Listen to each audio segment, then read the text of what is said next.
हे पार्थ, संसार में एक विचित्र बात है।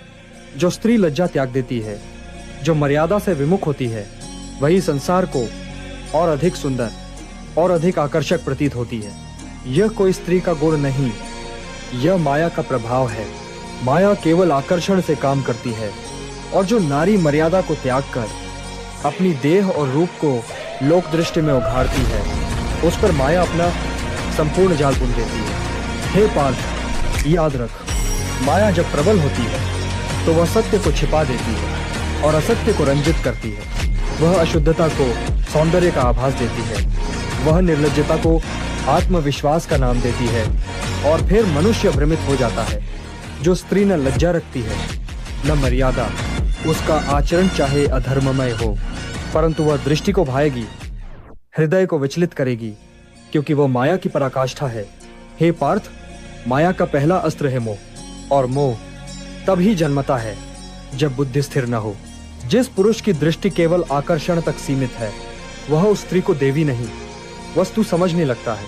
यही अज्ञान का आरंभ है। ध्यान दे पार्थ, वह स्त्री जो सादगी, मर्यादा और लज्जा में रहती है, वह आत्मा के निकट है। उसका सौंदर्य स्थायी है, क्योंकि वह धर्म की जड़ में।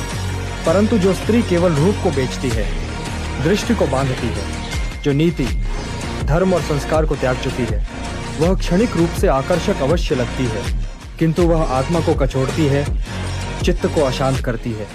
हे पार्थ, सुन इस ब्रह्म रहस्य को। शरीर मोह से सुंदर लगता है आत्मज्ञान से, और मोह की सुंदरता तुझे रस तो देगी, परंतु शांति नहीं। वह सौंदर्य तुझे खींचेगा, पर वह खिंचाव अंत में विनाश की ओर ले जाएगा। पार्थ, जब कोई नारी अपने रूप का उपयोग धर्म के लिए करती है, वह दुर्गा बनती है। जब वह रूप को लोभ और भोग के लिए उभारती है, वह मोहिनी माया बन जाती है। तू अंतर समझ, शक्ति और मोहिनी में अंतर है। हे पार्थ, माया तुझे दिखाएगी कि जो निर्लज्ज है वही निडर है, पर मैं तुझे कहता हूँ, जो लज्जावान है वही शिव के निकट है। तू इस भ्रम से बाहर निकल, तू रूप के पीछे मत भाग। तू उस सत्य को देख जिसमें आत्मा नाचती है, जिसमें धर्म गूंजता है। अतः पार्थ, ये समझ ले, जो स्त्री तुझे अपने वेश, चाल और भावों से लुभा रही है, वह तुझे अपने पास नहीं बुला रही, बल्कि तुझे अपने मोह के गर्त में गिरा रही है। हे पार्थ, जो लज्जा छोड़कर सुंदर दिखती है, वह माया का आवरण है, और जो मर्यादा में रहकर साधारण लगती है,